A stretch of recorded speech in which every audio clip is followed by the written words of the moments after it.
Boa noite. A gente está começando uma live, mais uma live aqui do ABC contra o golpe, né? Geralmente as nossas lives são de terça-feira, né? Mas hoje é uma live bem especial que a gente está recebendo a Juliane Furno, que é uma doutoranda em economia pela Unicamp, né? Ela tem um canal no YouTube também de divulgação de economia.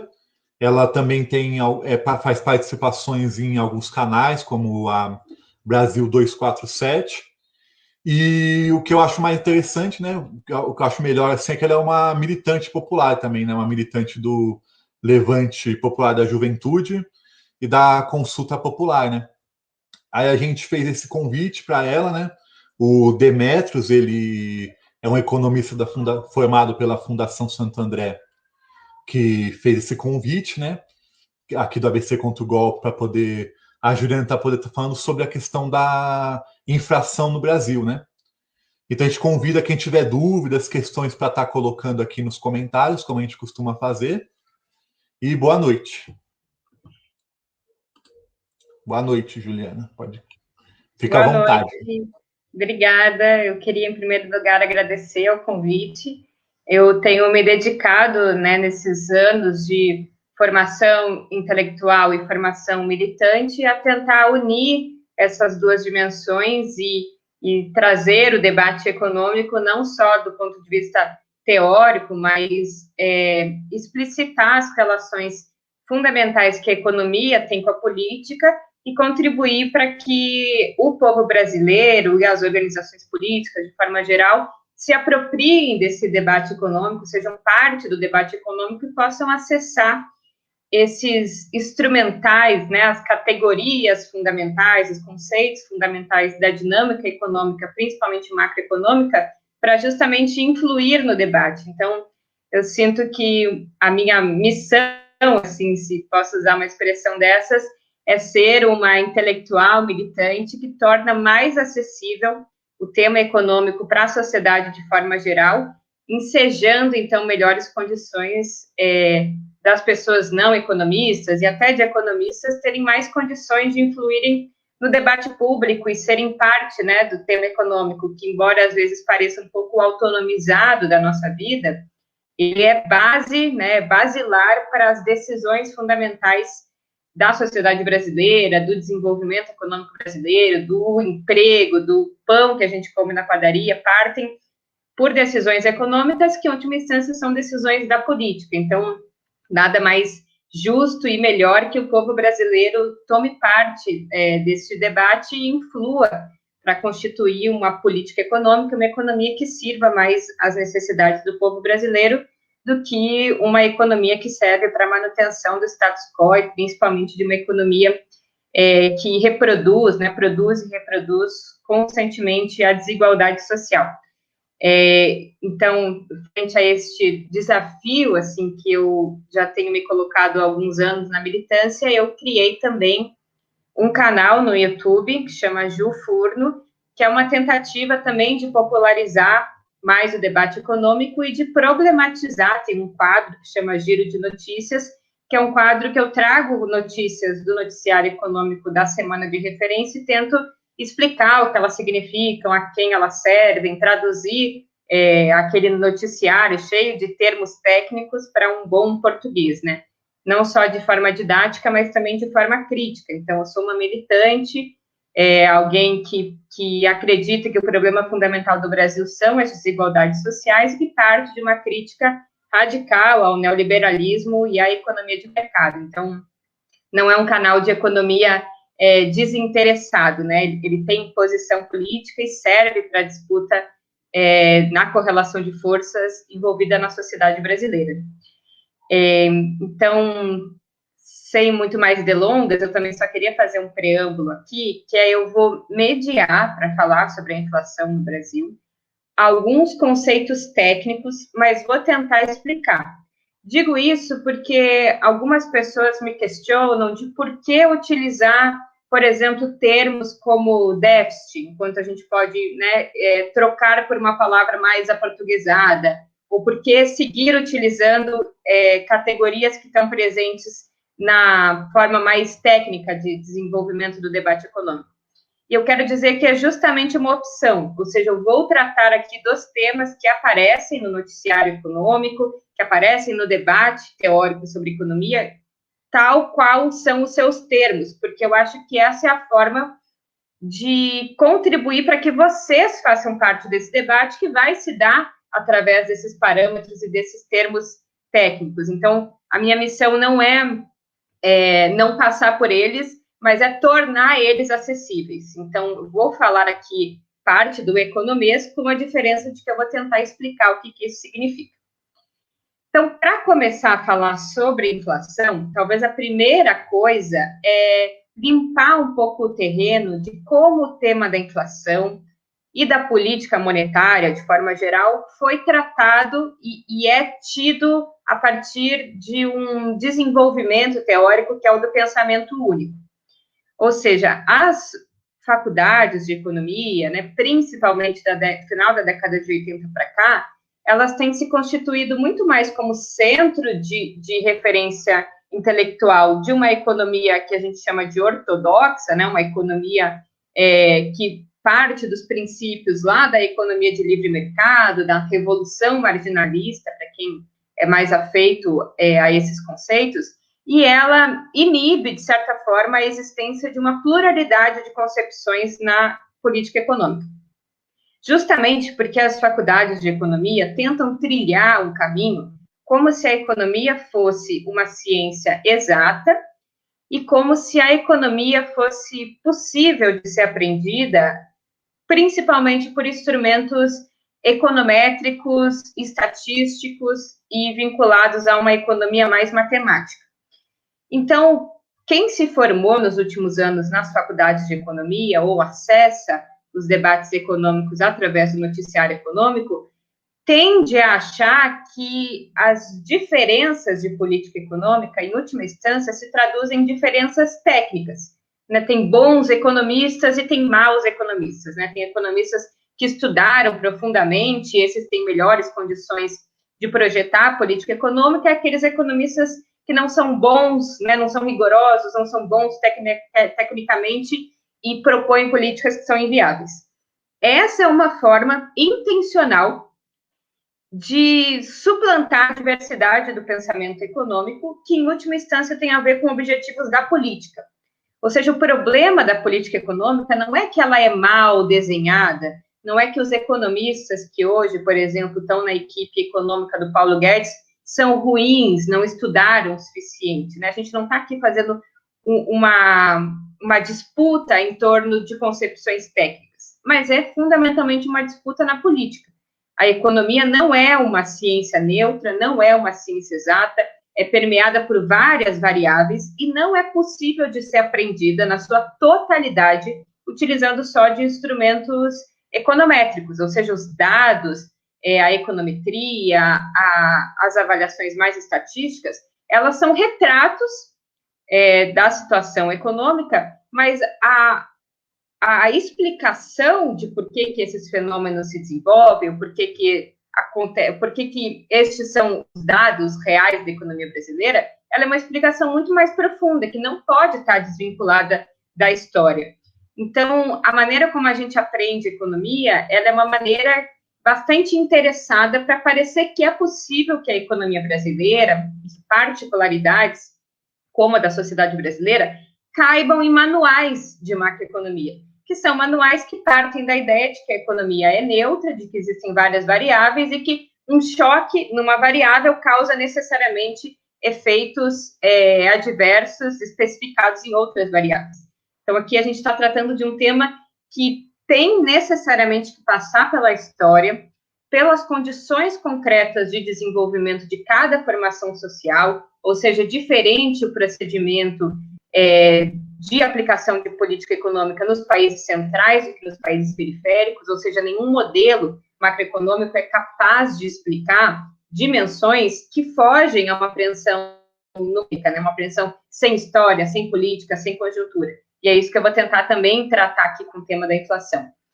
A inflação, a forma como a gente entende a inflação, ela é muito caudatária, ou seja, ela é muito tributária de uma teoria específica de economia, que é essa teoria que a gente chama de ortodoxa, fiscalista, neoclássicos, enfim, tem várias nomenclaturas para lidar com essa economia tradicional, né, vinda aí dos economistas que apregoam a necessidade de existência do livre mercado, ou desses economistas que acham que é possível aprender a realidade particular a partir só de manuais de economia.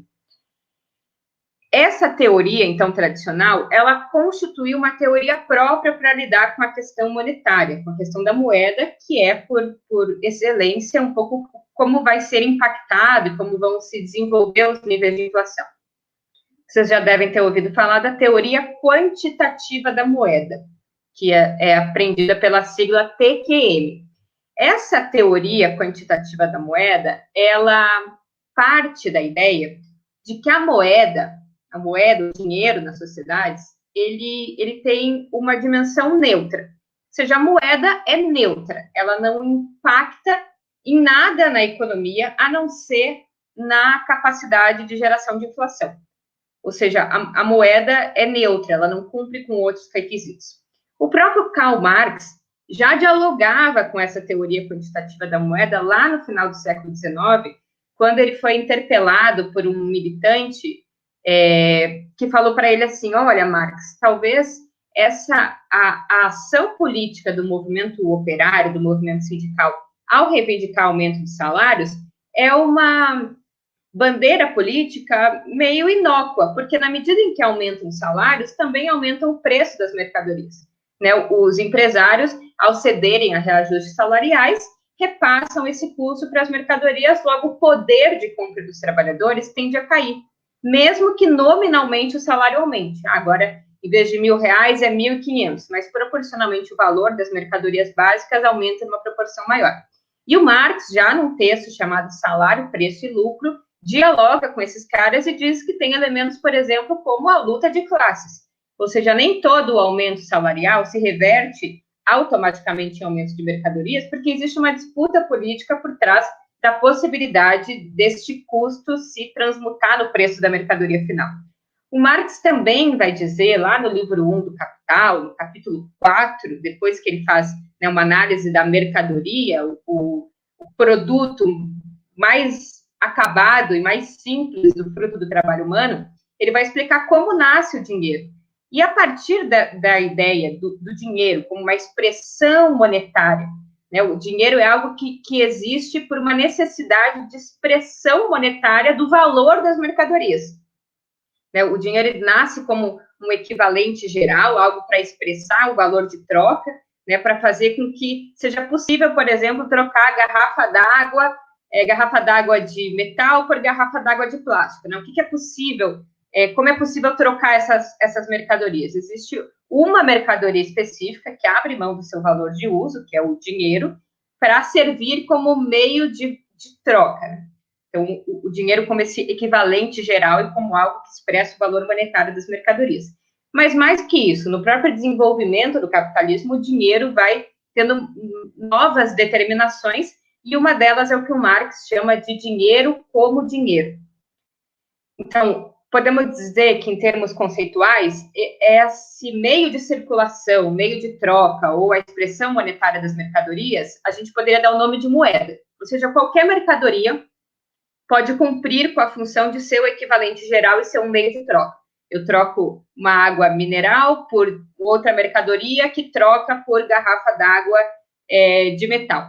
Mas a moeda, para ser dinheiro, ela precisa cumprir outras atribuições, como, por exemplo, ser um meio de pagamento, e aí entra a figura do débito e do crédito, o dinheiro como dinheiro universal, aquilo que possibilita a dinâmica do mercado mundial, e o dinheiro, e aí o Marx já é pioneiro nisso, pode cumprir uma outra função na economia, que não é só meio de troca, não é só algo que facilita as trocas, mas é algo que, inclusive, interrompe o círculo de circulação monetária, que é o entesouramento. Então, lá no século XIX, o Marx já dizia que a moeda não era neutra, que a moeda, além de ser um meio de troca, ela poderia servir para restringir o ciclo da troca das mercadorias, que é, se toda a venda significa uma compra, nem toda a compra e a venda acontecem no mesmo período temporal, em equilíbrio temporal. Tem gente que vai vender uma mercadoria, vai pegar esse dinheiro e não vai comprar outra mercadoria automaticamente, mas vai entesourar, vai guardar esse dinheiro, vai colocar na circulação financeira. Então, nem toda moeda é necessariamente só um meio de troca. A teoria quantitativa da moeda parte da ideia de que a moeda é só um facilitador, né, um véu que encobre as trocas. Vocês estão me ouvindo? Sim? Sim. É um véu que encobre as trocas, e a equação é o seguinte: se eu aumento a base monetária, então se eu aumento a quantidade de moeda em circulação, a velocidade com que essa moeda opera na economia vai gerar necessariamente aumento do nível de preços. Não sei se vocês estão entendendo. Então, é como se a gente tivesse num modelo de equação matemática, eu diria que a variável independente a variável dependente é a moeda, né, a renda nominal. Então, se a moeda cresce, se a quantidade de moeda cresce, você vai ter necessariamente impacto no nível de preço e no nível de produto. Logo, é essa teoria que fala que a inflação é necessariamente um fenômeno monetário. Ou seja, quanto mais moeda em circulação, mais, na mesma proporção com que a moeda opera, a velocidade com que ela opera na circulação monetária, vai gerar na mesma proporção de 1 para 1 aumento no nível de preço. Essa teoria é o que está por trás do que o Gilberto, do Big Brother, falou com a Juliette, né, numa situação que ficou bastante popular, que é o Gilberto falou que a inflação e o emprego, eles estão diretamente correlacionados numa coisa chamada curva de Phillips. Então, ele fala o seguinte: quanto mais pessoas empregadas, então, quanto mais aumenta a curva de pessoas empregadas, mais se aumenta a taxa de inflação. Porque mais gente empregada significa mais pessoas com renda. Logo, se aumenta a renda na sociedade, se aumenta o montante de moeda na sociedade, aumenta no mesmo nível o nível de preços. Essa teoria, né, que parte desse diagnóstico, que em primeiro lugar não é um diagnóstico verdadeiro, a gente tem várias evidências em que aumento da base monetária não gera inflação, ele tem como receituário de política econômica a manutenção do que o próprio Milton Friedman chamava de taxa natural de desemprego. Ou seja, a economia precisa conviver com uma taxa natural de desemprego para que a inflação fique no centro da meta. Bom, isso é uma opção política, né? A manutenção de trabalhadores, de capacidade de trabalhadores ociosa, não ocupada, desempregada, porque isso é o que mantém, né, o poder de compra daqueles que estão empregados e mantém a inflação na meta. Depois, o Gilberto também falou para a Juliette que depois que ele começou a estudar economia, ele descobriu que o Banco Central não podia sair imprimindo dinheiro, né? Bom, se a gente tem um problema de pobreza, por que o Banco Central não sai imprimindo dinheiro e distribui esse dinheiro e as pessoas passam a comer? Porque isso vai gerar, no mesmo montante, um aumento da inflação que vai corroer o poder de compra da moeda. Acontece que tudo isso é uma explicação para a inflação. Então, o que é a inflação? Devia ter começado por isso, mas inflação, acho que vocês já devem saber, é um aumento contínuo e generalizado do preço das mercadorias. O fenômeno inflacionário se caracteriza quando as mercadorias passam a continuamente e progressivamente ter o seu preço aumentado. Então, uma das formas de desenvolvimento da inflação é essa. Ou seja, quanto mais gente consumindo, quanto mais pessoas empregadas, quanto mais pessoas recebendo salário. Vou dar aqui o exemplo que eu usei no meu canal no YouTube, num vídeo também que eu tratei de inflação. Vamos usar o exemplo da cerveja, né, para dar um gatilho aqui em quem está louco para ir num boteco e não pode. Vamos supor agora que sai uma reportagem que fala que beber cerveja é muito bom para a saúde. Vamos supor que alguém diga que beber cerveja é um imunizante contra o Covid. As pessoas vão sair de casa e vão querer beber muita cerveja. Se a economia brasileira não conseguiu ofertar cerveja para todo mundo, ou na quantidade que as pessoas estão demandando cerveja, o que vai acontecer com o preço? Vai subir. Então, se as pessoas demandam muito mais do que a capacidade de oferta que tem nessa economia, a tendência é que os preços subam. porque os preços numa economia de livre mercado estão ditados pela lei da oferta e da procura. Se tem muita gente procurando cerveja, a tendência é que o preço da cerveja suba. A inflação pode até ser um fenômeno de expectativa, que às vezes nem está necessariamente vinculado à realidade, mas impacta a realidade. Por exemplo, lembrem no início da pandemia que as pessoas iam no supermercado e começavam a estocar alimentos e estocar papel higiênico. Se todo mundo acha que vai faltar papel higiênico, ou se as pessoas acham que o papel higiênico vai passar a custar mais caro, porque vai começar a ser escasso, todo mundo corre no mercado e compra papel higiênico. E assim, a profecia se autorrealiza, porque o preço do papel higiênico, de fato, vai aumentar, porque teve um excesso de demanda, mas que parte não de dimensões reais, mas de uma expectativa de que aquele produto vai ficar mais caro, que vai faltar. Então, a inflação pode, sim, ser um fenômeno de demanda. Acontece que a outra causa da inflação, que não é falada no noticiário econômico, que quase não é estudada nas faculdades de economia e que é, por excelência, o tipo de inflação que o Brasil costuma ter, é uma inflação que não é de demanda, mas é uma inflação de custo. Veja, o que aconteceu em 2015? Vamos recordar aqui. Em 2015, a gente teve um aumento da inflação que foi ali na casa dos 2 dígitos. Então, a inflação no Brasil chegou a 10% no ano de 2015. Não faltou economista que foi para a mídia, inclusive dizer que o desemprego tinha que aumentar no Brasil, porque as pessoas estavam com um poder de compra exacerbado, porque os salários cresciam acima da inflação, porque a gente estava numa situação de praticamente pleno emprego, então as pessoas estavam com muita renda, consumindo muito mais do que a economia brasileira tinha capacidade de produzir. Logo, qual era o receituário desses economistas? Aumentar o desemprego, ou seja, colocar freios aos estímulos fiscais e monetários da economia brasileira, refrear o crescimento da economia para aumentar a taxa de desemprego e, assim, estabilizar a inflação. Acontece que em 2015 não tinha nada a ver com um aumento de demanda. A inflação estava vinculada ao fato de que 2 preços fundamentais da economia brasileira, que é energia elétrica e petróleo, foram abruptamente reajustados. Então, vocês lembram que a Dilma segurou durante um tempo os preços da energia elétrica e o preço do petróleo e acabou com a gestão do Joaquim Levy, liberando de forma muito abrupta o reajuste do combustível e da energia elétrica, e isso gerou um impacto inflacionário.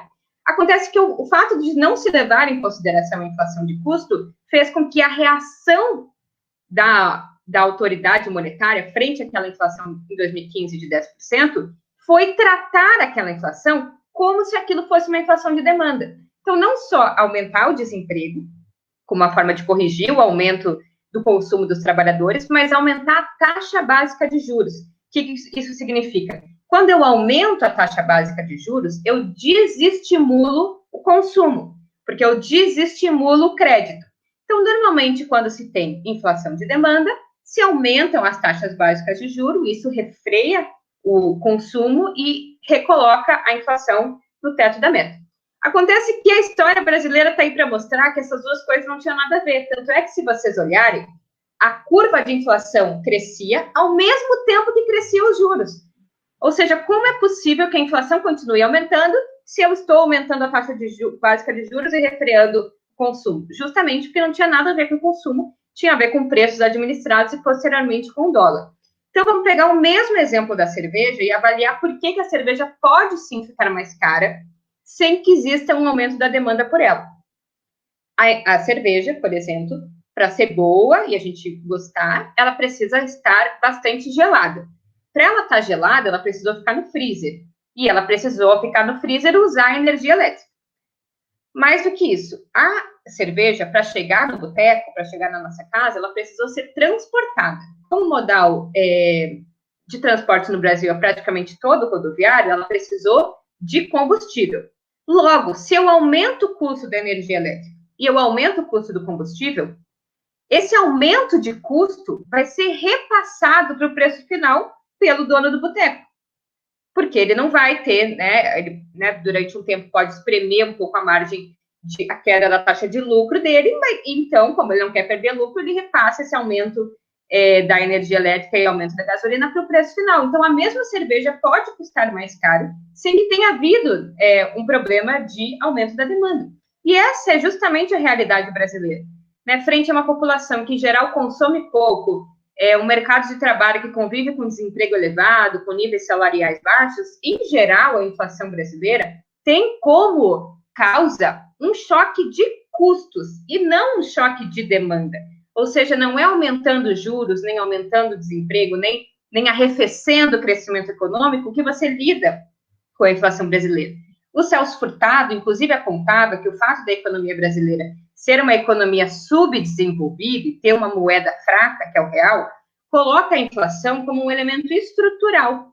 Porque, normalmente, para financiar os nossos gastos, em função da gente ser uma economia bastante agrária e ainda pouco desenvolvida, a gente precisa importar. E se a gente importa demais, a gente tem desequilíbrio no balanço de pagamento. E isso faz com que o real se desvalorize. Então, a nossa posição estrutural na divisão internacional do trabalho também favorece que economias periféricas, em geral, tenham níveis de inflação maiores justamente por esse desequilíbrio no balanço de pagamento. Então, qual é a questão da inflação hoje, para a gente passar para as questões? A inflação, rapidamente, nos anos 2000, né, ela teve quase sempre no centro da meta. O Banco Central opera com metas de inflação desde 2019, isso significa que ele estipula uma meta. Tá? A inflação tem que ficar 4% ao ano. E ele estipula uma banda de variação para baixo ou para cima. Então, ela pode ficar 1,5% para baixo, ou seja, ela pode ter ficado, sei lá, 13,5%, ou ela pode ficar 5,5%. Se sai para baixo ou para cima dessa banda de variação, o Banco Central precisa atuar. Geralmente, ele atua via mecanismo dos juros. Nos anos 2000, a inflação ficou relativamente na meta, muito em função do real estar valorizado. Vocês vão ver alguns autores, tipo Bresser Pereira, que tratam desse fenômeno como populismo cambial. Então, o governo Lula e o governo Dilma deixaram o real ficar muito apreciado, né? A gente teve durante muito tempo o $1 custando R$1,70, então ficou muito apreciado durante muito tempo. Isso fez com que as mercadorias ficassem mais baratas, porque as mercadorias têm grande parte de componentes em dólar, principalmente as mercadorias que são completamente importadas, são completamente dolarizadas. O fato da valorização do real frente ao dólar fez com que as mercadorias custassem menos para os trabalhadores. Onde, então, se localizou um pouquinho de inflação nesse período? Nos serviços. Então, a inflação, né, a cesta de bens e serviços que são adquiridas pelos brasileiros, que é a média dela, é o que dá o índice da inflação, é composta por serviços e é composta por bens. Os bens estavam relativamente baratos por causa da apreciação cambial e os serviços começaram a custar mais caro, justamente por um motivo bom. Podemos dizer que a inflação nos anos 2000 ela foi redistributiva de renda. Por quê? Porque são os mais pobres que, em geral, prestam serviços e o aumento do seu custo, ou seja, a empregada doméstica, dizer que agora, ao invés de fazer uma faxina por R$100, faz por 150, ou seja, essa inflação no preço do trabalho doméstico, ela é uma inflação, de certa forma, boa, porque ela redistribui uma renda da classe média, média alta, para uma família mais pobre e valoriza aquele serviço. Mas a classe média brasileira ficou bastante incomodada e não à toa parte dos cartazes, né, das manifestações pelo golpe na Avenida Paulista diziam: quero minha empregada de volta. Ou seja, aqui houve um conflito político distributivo. O pedreiro, a empregada doméstica, o cabeleireiro, né, o servente, o porteiro, esses trabalhadores estavam começando a custar mais caro, ou seja, aumentou o nível salarial, teve uma inflação de serviços. O cenário atual é completamente diferente. Hoje a gente tem um nível relativamente elevado de inflação, que não caracteriza uma hiperinflação. Hoje a gente tem uma inflação um pouco acima da meta, né? Eu falei, a meta era de 4% em 2020, a inflação ficou em 4,52%, mas ainda dentro da banda de variação. Só que, diferentemente da inflação nos anos 2000, ela não se concentrou em serviços, ela se concentrou em bens. E por que então ela aumenta mais as desigualdades sociais? Justamente porque a população mais pobre tem na sua cesta de consumo muito mais gasto em bens do que em serviços. Então, quanto mais aumenta a renda da população, mais essa renda adicional é revertida para serviços. Então, quanto mais rica é a pessoa, mais ela contrata serviços, mais ela, sei lá, contrata personal trainer, empregada doméstica, babá, educação privada, saúde privada. Então, as pessoas de renda mais elevada, em geral, consomem mais serviços do que bens. E as pessoas de renda mais baixa, em geral, gastam quase toda a totalidade da sua renda em bens, justamente em bens de necessidade fundamental, como é a alimentação. Então, a inflação brasileira é bastante penosa no período atual, porque ela está muito mais elevada nas faixas de renda mais baixa. Então, as faixas de renda, os trabalhadores mais pobres, em geral, sentem uma inflação de 7%, enquanto as classes mais altas sentem uma inflação de 2%, justamente porque os mais pobres gastam quase toda a sua renda em alimentos, em bens, que são os produtos que estão com maior custo na cesta básica, enquanto os serviços no Brasil estão bastante depreciados, né? Nos serviços a gente tem, na verdade, uma deflação. Então, aquela empregada doméstica que cobrava mais caro nos anos 2000, agora ou foi mandada embora ou precisa fazer promoção para alguém contratar o serviço doméstico. Então, os serviços estão em deflação e as mercadorias estão com uma inflação elevada. Por quê? E aí eu termino por aqui. Basicamente por causa do dólar e agora também por causa da energia elétrica e do combustível. O último índice de inflação, que veio 0,86% no mês de fevereiro, ele foi basicamente puxado por gasolina, ou seja, um aumento de 20% no combustível, foi o que puxou esse índice para cima, fora os alimentos que estão bastante altamente precificados nesse período. A energia elétrica também cumpriu um papel fundamental no índice de inflação em dezembro, quando a gente operou ali com a bandeira vermelha. Mas é fundamentalmente dólar. Ou seja, o fato do real estar agora excessivamente desvalorizado frente ao dólar faz com que o custo das mercadorias se eleve para o trabalhador brasileiro. Por quê? Porque quase tudo que a gente, mesmo que a gente produz na economia brasileira, parte disso é importado. Então, vamos pegar o exemplo do pão, que é bastante clássico. A gente produz o pão na padaria brasileira, mas o trigo, que é o principal componente do pão, é importado. Logo, se o dólar está alto, o custo de importar trigo vai ser repassado para o preço final do pão. Então, quase todas as mercadorias ou são importadas ou têm componentes intermediários que são importados. Logo, a desvalorização do real faz com que se aumente o custo das mercadorias e, por isso, as mercadorias ficam com preço elevado em relação ao que custava antes.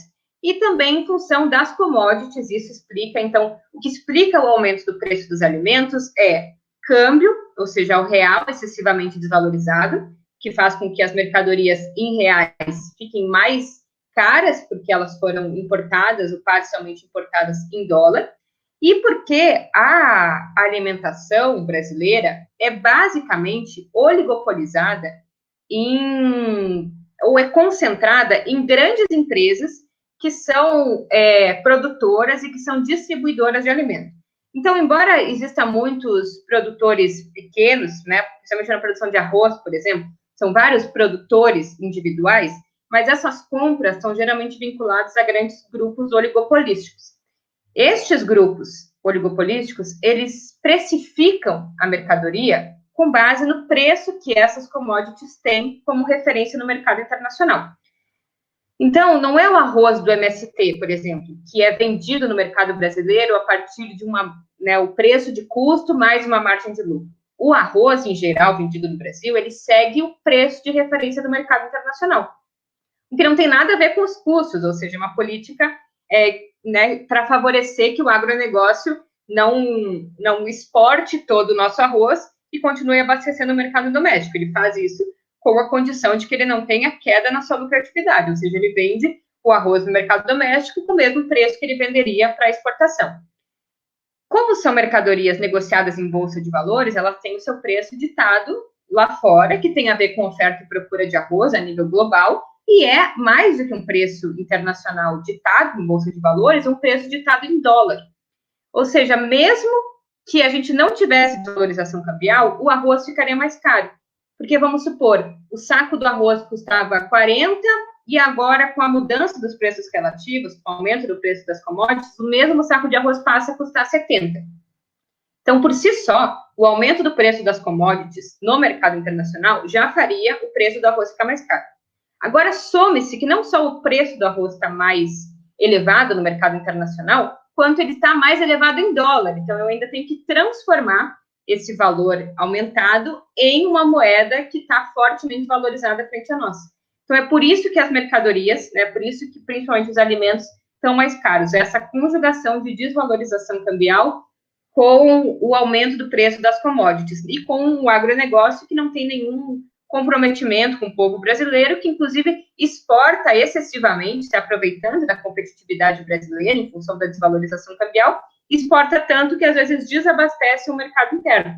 Não à toa a gente está hoje importando em dólar soja dos Estados Unidos, porque a gente exportou excessivamente soja para a China, se aproveitando desses preços competitivos. Então, uma economia desorganizada, né, e que o mecanismo que o Estado brasileiro poderia ter de conter o aumento dos preços do mercado doméstico seria justamente acionar os estoques reguladores de arroz, por exemplo, para em situações em que o arroz tivesse seu preço excessivamente elevado, o governo brasileiro inundaria o mercado de arroz e faria que, com o aumento da oferta, a demanda e a mesma demanda, o preço tenderia a se reduzir, mas a nossa política de segurança e soberania alimentar e a própria Conab foram completamente sucateados nesse período, e hoje a gente está vivendo exatamente a lógica mais perversa de uma economia de livre mercado, que ao mesmo tempo que o agronegócio tem lucros recordes em meio a uma pandemia, a gente está vivendo aí a possibilidade iminente de passar fome.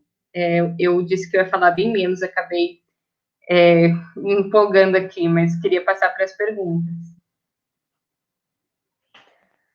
Então, vou fazer uma pergunta. A inflação no Brasil é muito menos causada pela demanda, né? Que o noticiário dessa mídia hegemônica golpista fala, né? É muito mais pelos preços administrados e o descontrole dos estoques, né? Que o Nassif nos trouxe isso, né? E até o governo Dilma tinha um estoque de bens não perecíveis. Aí isso teve um papel muito importante no caso do arroz, por exemplo. Queria que você falasse um pouquinho sobre isso.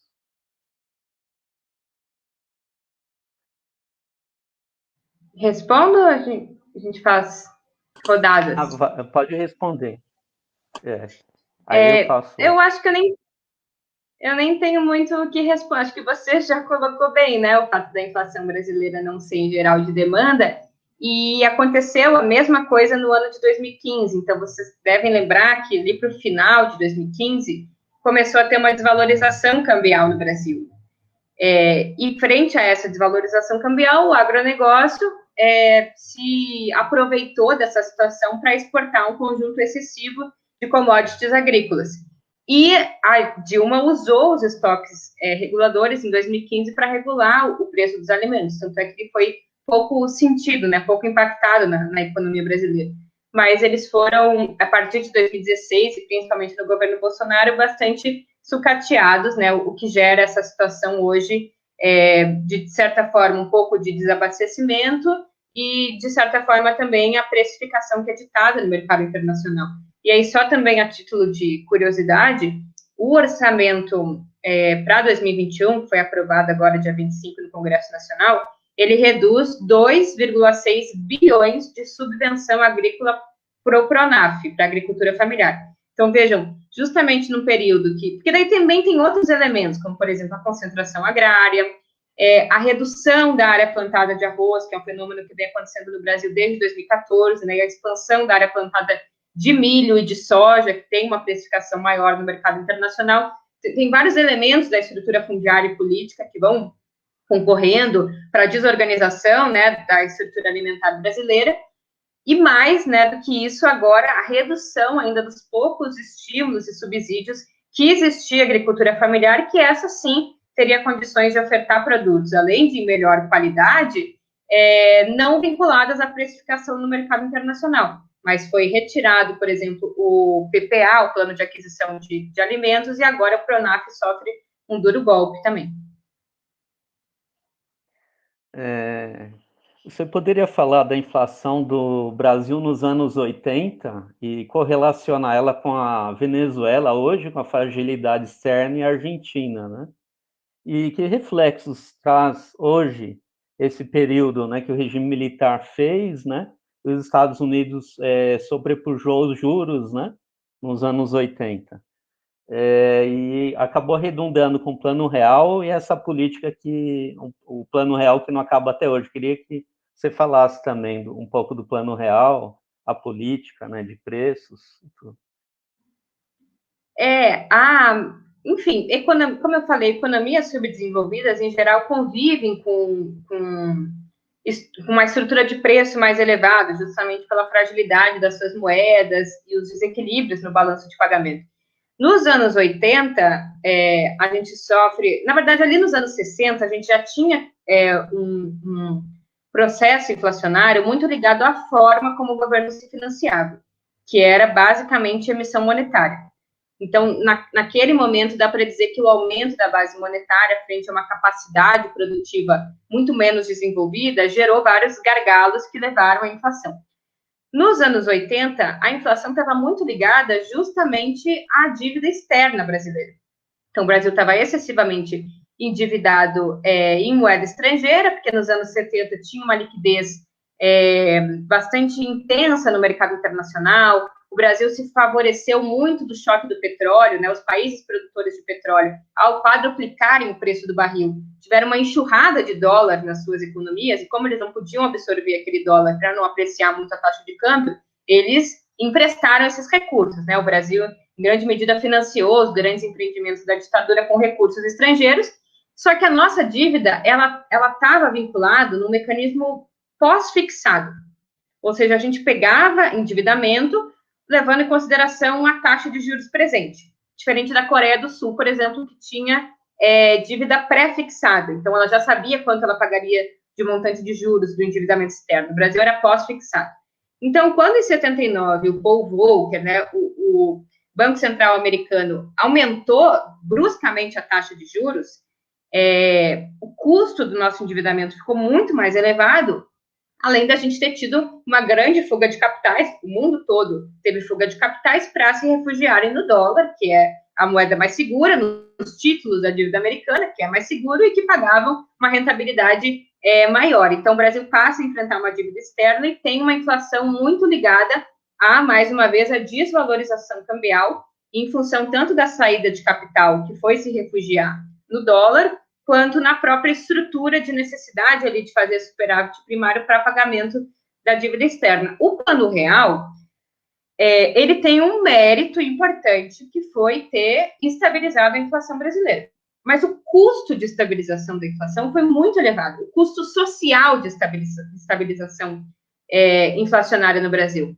O Celso Furtado tem um livro que chama Em Busca do Novo Modelo, eu acho um dos livros dele ali do fim da década de 90, que ele fala uma coisa engraçada, ele dizendo assim, o Plano Real foi uma forma de conter a inflação a partir da estabilização de uma recessão permanente econômica. E ele dizia, olha, os economistas não ficam nem vermelhos, eles não ficam nem com vergonha de submeter o fim da inflação a um programa de recessão que vai nos condenar a ter um baixo crescimento econômico.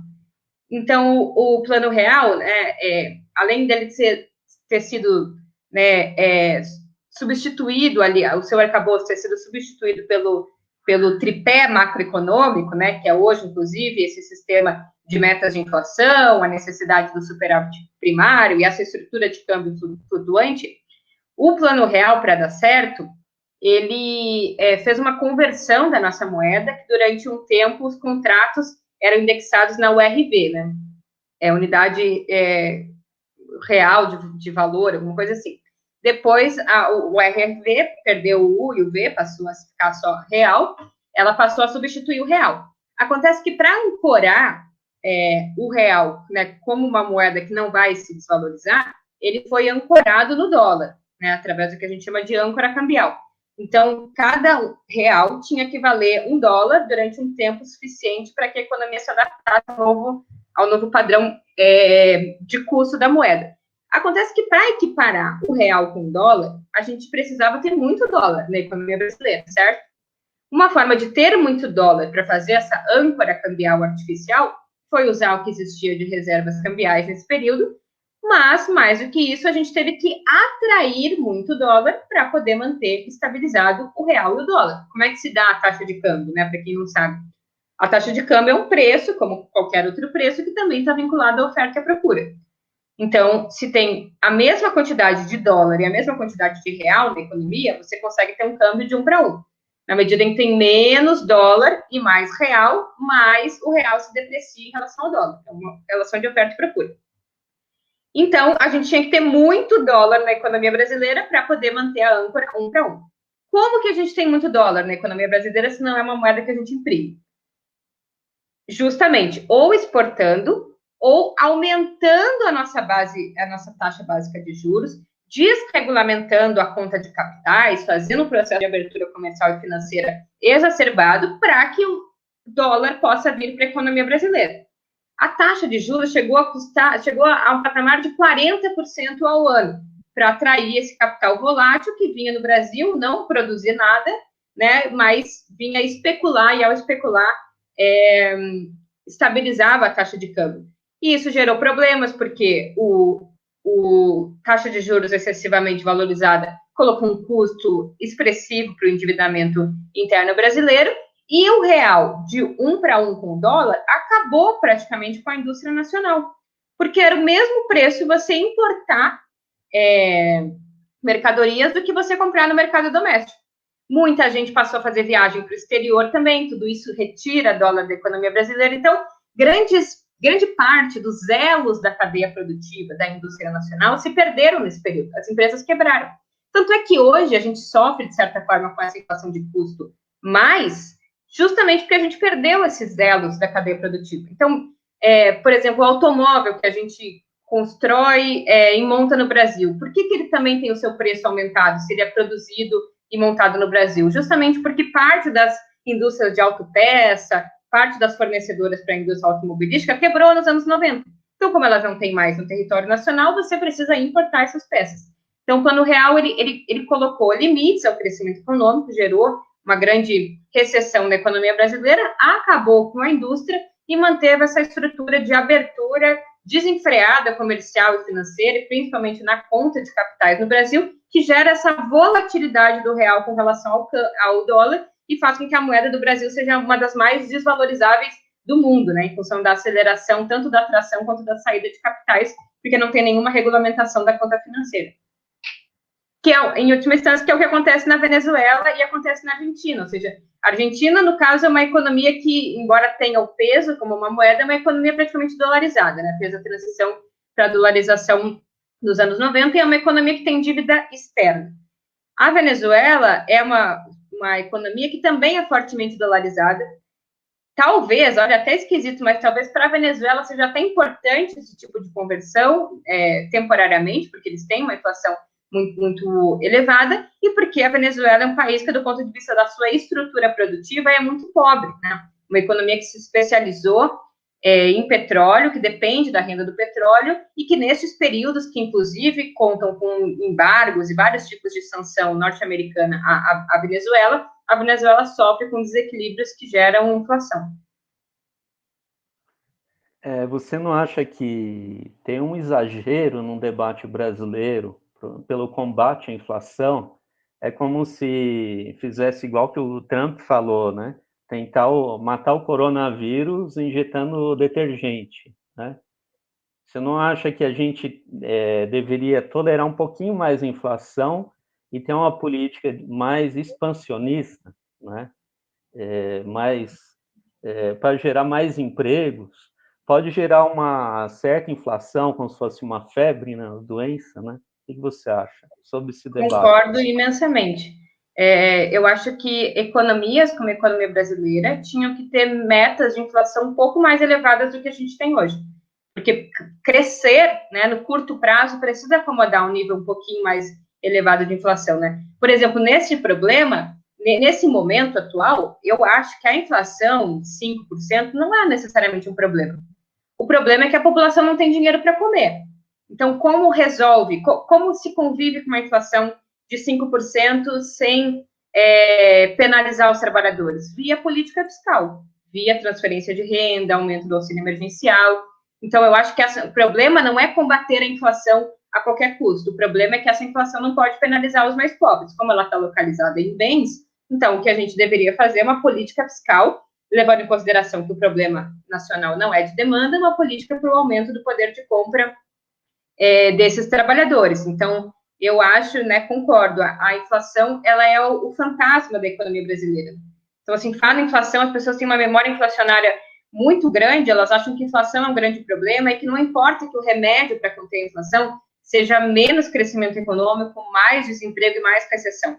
A questão é controlar a inflação. Enquanto, às vezes, o método, né, e o próprio controle no curto prazo da inflação pode nos levar a crises muito mais estruturais, né? Tanto é que, ali, para combater uma inflação temporária, que ia se dissipar, que era de preços administrados, em 2015, a gente levou adiante um programa de aumento da taxa de juros, de redução dos estímulos monetários e fiscais e de uma recessão na economia.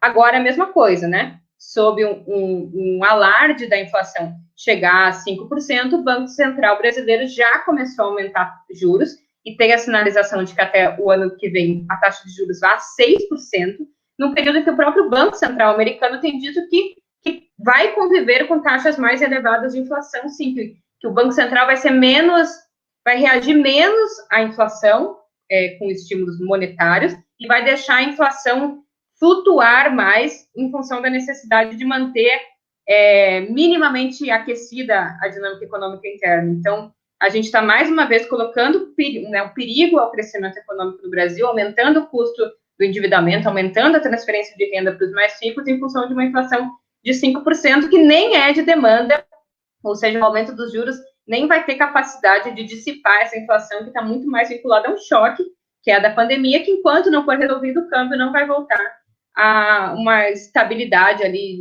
em 4% e 5%. Juliana, a gente tem duas perguntas aqui nos comentários que são bem interessantes, né? Uma pergunta é do Thiago, né? Que é se é possível termos pleno emprego sem o risco de ter inflação.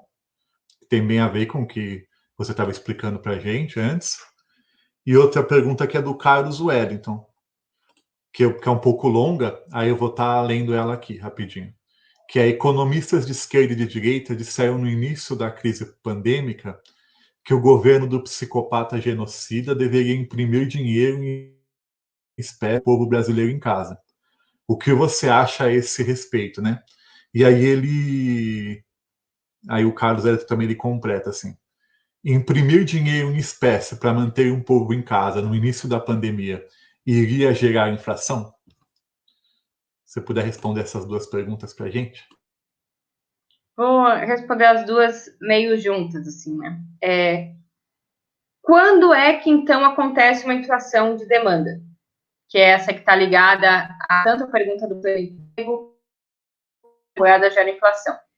Qual é o limite ao gasto público, ou qual é o limite ao nível de emprego que não gera inflação? O limite em que o aumento do poder de compra dos trabalhadores é superior à disponibilidade de produtos na economia. Então, pode existir situação de pleno emprego sem inflação, desde que o pleno emprego seja vinculado ao aumento da capacidade da economia de fornecer aqueles serviços, aquelas mercadorias que o povo brasileiro demanda. Vamos supor que agora está todo mundo empregado, aumenta a base de circulação monetária, as pessoas querem consumir. Uma parte desse consumo vai vazar para o exterior, as pessoas vão importar, mas a outra parte, se não encontrar mercadorias que as pessoas querem comprar, o preço dessas mercadorias vai subir e isso vai gerar um processo inflacionário. Por que neste momento, então assim, né, em termos abstratos, não ocorre inflação quando a quantidade demandada de produtos e de serviços encontra a respectiva capacidade de oferta. Aí não gera inflação. Se mais gente empregada, mais gente consumindo, mais gente querendo sapato, por exemplo, e a indústria de sapato não consegue ofertar a capacidade, a quantidade de sapato demandado, aí sim o preço do sapato vai aumentar. No Brasil atual, por que a gente não corre esse risco? Porque a gente tem o que chama de capacidade ociosa. Então, hoje, se todos os trabalhadores forem empregados, se a gente chegar no nível de pleno emprego e aumentar, então, o consumo das pessoas, a indústria, o setor produtivo nacional, tem como responder a esse aumento de demanda utilizando a sua capacidade ociosa. O que é capacidade ociosa? São máquinas, equipamentos, estrutura instalada que não está sendo usada. Então, vamos pegar o mesmo exemplo do sapato. Vamos supor que agora todo mundo recebeu, sei lá, R$300 a mais e eu quero comprar um sapato. A indústria de sapato no Brasil tem ofertado no mercado, vamos supor, 80 sapatos por ano. Esses 80 sapatos que ela oferta se equivale à demanda da sociedade por 80 sapatos por ano. Se as pessoas aumentarem a sua demanda para 100 sapatos por ano, então, em vez de 80, agora a sociedade demanda 100, aquelas indústrias podem rapidamente ofertar os 100, porque elas têm capacidade para isso. A máquina está lá, o terreno está lá, a capacidade produtiva está lá, e as pessoas desempregadas estão lá. Então, ela pode usar, né, trabalhadores e máquinas, colocar eles para operar e produzir mais sapato. O problema é depois dos 100. Aí, se a sociedade quiser 200, aí a indústria brasileira já usou toda a sua capacidade instalada e para produzir mais 100 sapatos, ela vai ter que investir. Então, aí sim pode momentaneamente gerar desequilíbrios entre oferta e demanda e gerar inflação. Porque daí ela vai ter que contratar crédito, ela vai ter que alugar um novo terreno, ela vai ter que comprar mais máquinas. Se todo mundo estiver empregado, ela não vai ter trabalhador para empregar, não vai poder produzir.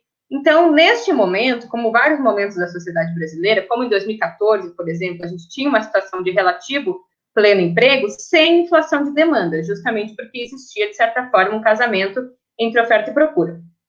Ou seja, Carlos Wellington, e acho que expliquei para o Thiago também, então é possível, desde que a capacidade de oferta reage. Carlos Wellington, se a gente aumentar a base monetária, né, imprimir dinheiro, quer dizer, se a gente transferir R$600 para todas as famílias de baixa renda no Brasil, isso vai gerar inflação? Não, porque a gente tem uma capacidade ociosa muito grande, tanto é que a gente fez um programa de auxílio emergencial de R$600 para 65 bilhões de pessoas e isso não gerou inflação, porque a nossa inflação não teve ligada à demanda, teve ligada a custo, ou seja, a indústria consegue rapidamente responder ao aumento da demanda. Agora, sobre imprimir dinheiro ou não, esse é um tema mais polêmico, na verdade não é mais polêmico, ele é mais complexo, então eu vou tentar resumir muito ele aqui. Não existe diferença substancial entre imprimir dinheiro e entre fazer dívida pública, por exemplo. Então, por que não se fala em imprimir? Ninguém fala em imprimir dinheiro. Inclusive, quando a gente fala em impressão monetária ou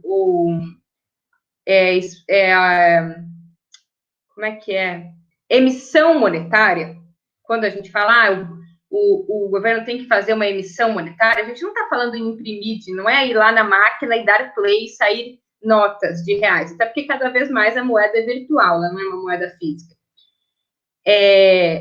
Mesmo se a gente fizesse isso, imprimir, né, aumentar a quantidade de moeda em circulação, isso se reverteria em dívida pública da mesma forma. Vou explicar.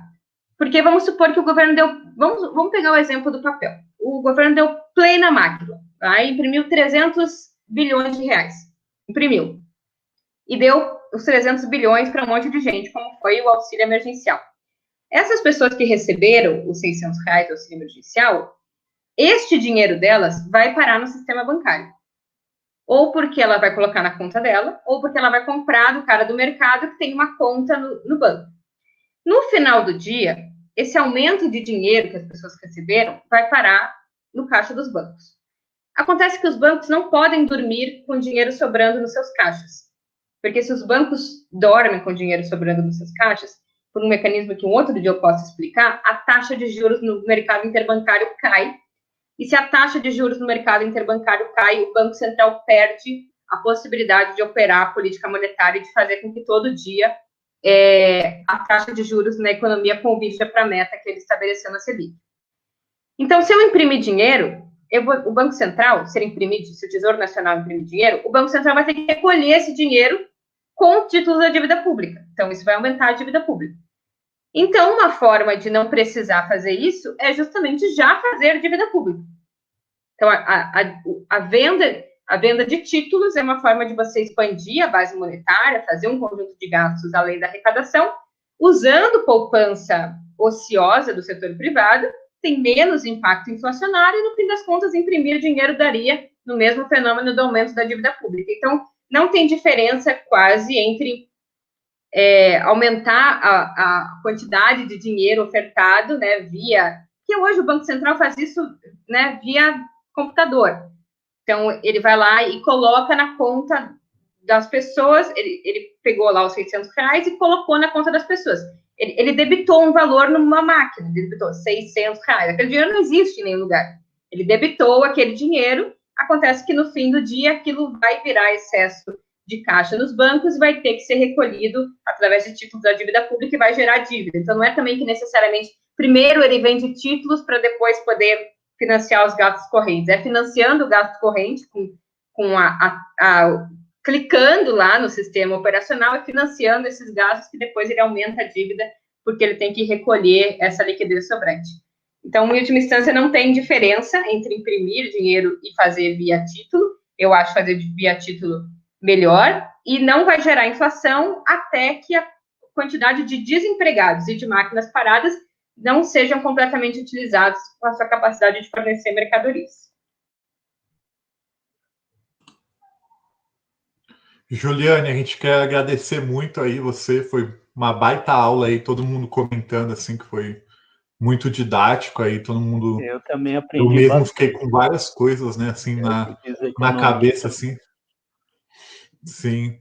A gente gostaria muito de agradecer, assim, que foi muito... Tem outras perguntas também aqui, mas não vai dar tempo da gente estar respondendo todas. A gente pode estar marcando um outro dia, né? E convidar o pessoal para continuar acompanhando a página, que a gente vai ter outras lives aí, vai ter inclusive uma live esse mês aí, ou no início do mês que vem, com o Jones Manuel, né? Que tem também uma live junto com a Gil Furno sobre teoria marxista da dependência, bem legal, né? Então, agradecer muito você aí que ajudou pra caramba, assim, abriu, pelo menos a minha cabeça, assim, abriu para várias coisas aí. Se o Demetrios quiser também falar alguma coisa para encerrar. Eu também vou agradecer bastante, ela sempre foi bem simples, humilde no trato, né? Que é uma pessoa acadêmica, né? O academicismo, geralmente, a pessoa sobe, né? Mas ela é uma pessoa do trato normal. Gostei muito. Última, só vou falar mais duas palavrinhas. Fora Bolsonaro, a gente tem que gritar em conjunto para a gente eliminar esse câncer do Brasil. Vamos falar, todo mundo? Bora, toda hora, Fora se puder. Bolsonaro! Fora Fora Bolsonaro! Fora Bolsonaro! Fora! Tchau, tchau. Tchau, gente. Obrigada, viu? Foi uma honra estar aqui com vocês hoje. Deixar mais uma vez aí a convite para acessar o canal lá e deixar sugestões também de vídeos, enfim, de debates que vocês... Jufurno, o nome do canal, isso mesmo, Jufurno. Se vocês tiverem sugestões também, deixem lá. Obrigada e vamos seguir junto aí, que a gente tem muito caminho pela frente.